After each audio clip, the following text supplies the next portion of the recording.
ನಮಸ್ತೆ ಎಲ್ರಿಗೂ, welcome to ಮಂತ್ರಾಕ್ಷತ fashions. ಇವತ್ತಿನ ಕಲೆಕ್ಷನ್ಸ್ ಅಲ್ಲಿ ನಾನು ಡಿಸೈನರ್ ವೇರ್ ಕಲೆಕ್ಷನ್ಸ್ ನ ತಗೊಂಡ್ ಬಂದಿದ್ದೀನಿ.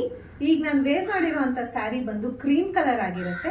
ತುಂಬಾನೇ light weight sari and completely official wear, office ಯೂಸಸ್ಗೆ and small kiddie party functions ಆ ತರ ತುಂಬಾನೇ ಎಲಿಗೆಂಟ್ ಆಗಿರುತ್ತೆ. ಇದು ನೋಡ್ತಿರ್ಬೋದು, ಇದು ಬಂದು ಸ್ಯಾರಿದು ಪಲ್ಲು ಆಗಿರುತ್ತೆ. ಪಲ್ಲು ಡಿಸೈನ್ ಏನಿದೆಯೋ ಅದೇ ಬ್ಲೌಸ್ ಡಿಸೈನ್ ಕೂಡ ಬಂದಿರುತ್ತೆ. ಇದು ಪ್ರೈಸ್ ಬಂದು 850 rupees. ಫಸ್ಟ್ 3 ಕಲರ್ಸ್ ಅಲ್ಲಿ ವೇರಿಯಂಟ್ಸ್ ಬಂದಿದೆ. 3 ಪೇಸ್ಟಲ್ ಕಲರ್ಸ್ ಆಗಿರುತ್ತೆ. ಫಸ್ಟ್ ಕಲರ್ ಬಂದು pista green, peach pink and lavender. ಸೀರೆದು ಬೆಲೆ ಬಂದು ಕೇವಲ 850 ರೂಪಾಯಿ ಆಗಿರುತ್ತೆ. ಯಾರಿಗೆ ಯಾವ ಕಲರ್ ಇಷ್ಟ ಆಯ್ತು ಬೇಗ ಸ್ಕ್ರೀನ್ ಶಾಟ್ ತೆಗೆದು ವಾಟ್ಸಪ್ ಅಥವಾ DM ಮಾಡಿ. ಕ್ಯಾಶ್ ಆನ್ ಡೆಲಿವರಿ ಇರೋದಿಲ್ಲ, ಸೊ ಬೇಗ ವಾಟ್ಸಪ್ ಅಥವಾ DM ಮಾಡಿ ಬುಕಿಂಗ್ ಮಾಡ್ಕೊಳ್ಳಿ. Thank you.